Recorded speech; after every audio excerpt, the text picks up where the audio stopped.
To cut it short, I mean, there was the pandemic, there was the lockdown, and for people that wanted to get well from alcohol or drugs or anything, it was a tough time because the normal network of AA meetings were pretty much off limits. They were shut. Some of them were shut down completely, and some kept going on a skeletal fashion. But the treatment programs at the treatment centres were really badly hit because people couldn't travel, and they were very, very fearful of going out, and so they voluntarily locked themselves down. A lot of people, and I think we probably a lot of the community that I know either died or dropped off or stopped going to meetings because it was just too risky.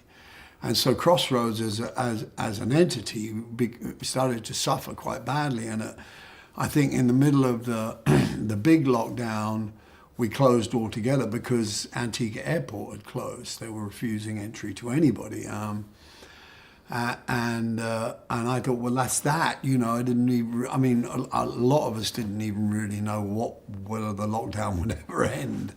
And when it did, there was a pitched battle to get Crossroads going again. But underneath it all, we've had the core community of Antigua, the work in recovery, are so determined. You know, they're great people, local people, and all hats off to them.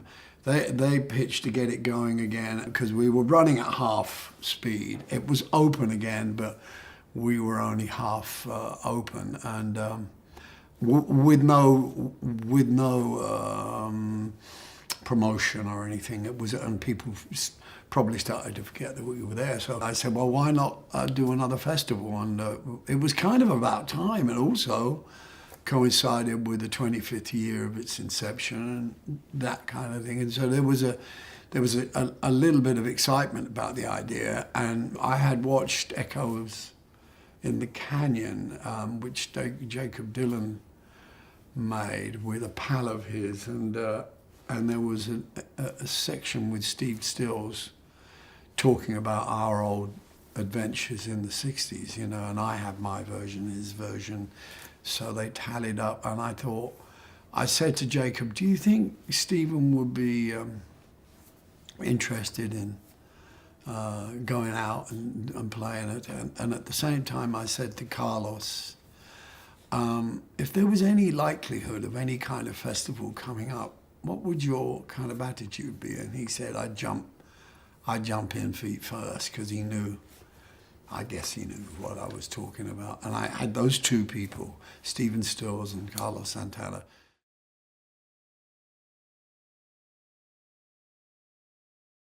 Well, it's so creative, and I can never come up with much of an idea. The only idea I have is that, you know, my mate John Matos, Crash, he does most of the stage artwork and the conceptual stuff, and he's a graph writer from old days, and he makes a guitar. He gets a Fender and he paints it, and it becomes the guitar at a festival. Other than that, I just hope that those guys are on board, but then they come up with these things, like the idea of a black Les Paul Custom, which I had and played around with back in the 60s, but could never get to grips with because the necks were very refined and they were like a jazz players, really.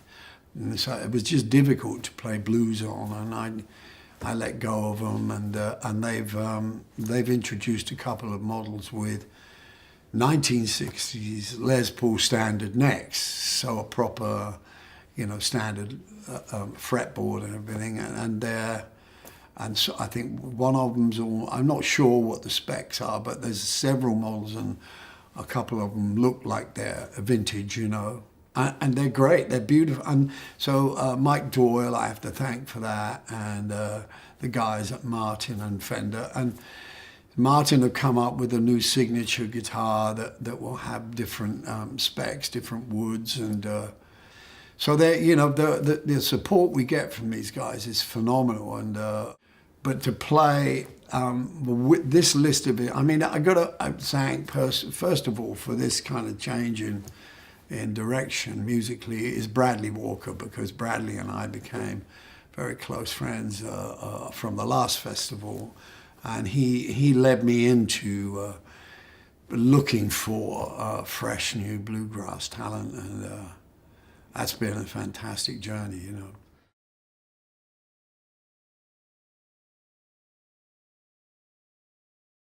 I think the first Dallas one was probably the most remarkable because it was so beset by, you know, we had electrical thunderstorms going through, and they stopped for the weekend, and then they started again just as ZZ Top went on for the final set, and we had to strip it all down before the winds tore the stage to pieces. And I thought, thank you God, this, you know, that this happened, and it did make a big difference. It made a huge difference to the community of Antigua.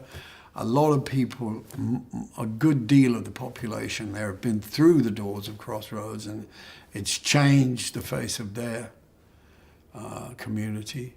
So there's a lot of things that we've succeeded in doing that I had no idea we'd ever get that far. So, but that was the one for me. Yeah, I love them all. I love them all. I like them outdoors, to be honest, and I know that can be tough because the weather's such a big chief element in it all. But that's a festival is outdoors, and but whatever it is, it's going to be great. It'll be great.